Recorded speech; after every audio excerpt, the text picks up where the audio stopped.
Video کے نیچے subscribe کے بٹن پہ کلک کریں، بیل کے آئیکن پہ کلک کیجئے تاکہ ہر نئی ویڈیو کی نوٹیفیکیشن آپ کو مل جائے۔ نیت ٹھیک کیسے ہوتی ہے؟ اس کے 3 طریقے ہیں۔ پہلا طریقہ کہ کام کے اول اور درمیان آخر پہ اپنی نیت کو چیک کرتے رہیں کہ میں یہ کیوں کر رہا ہوں۔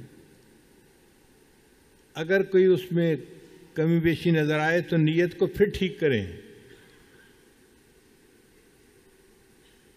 انسان کو اختیار ہے، وہ جو نیت کرنا چاہے وہ کر سکتا ہے، تو اپنی نیت کو ٹٹولتے رہنا یہ پہلا عمل ہے۔ اور دوسرا عمل مخلص لوگوں کی صحبت اختیار کرنا۔ خربوزے سے خربوزہ رنگ پکڑتا ہے، جب اللہ والوں کی صحبت میں بندہ رہتا ہے تو ان کی صفات بندے میں منتقل ہوتی ہیں، اور انسان کو بھی اخلاص کے ساتھ اعمال کرنے کی توفیق نصیب ہو جاتی ہے۔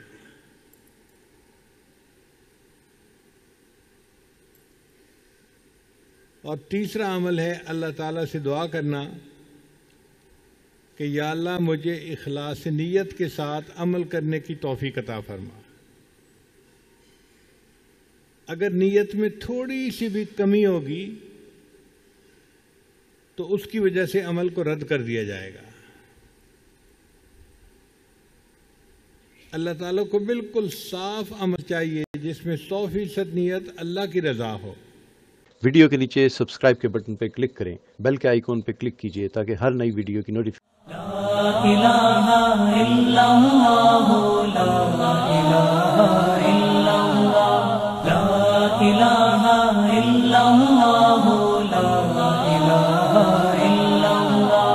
لا الہ الا اللہ، لا الہ الا اللہ، لا الہ الا اللہ، لا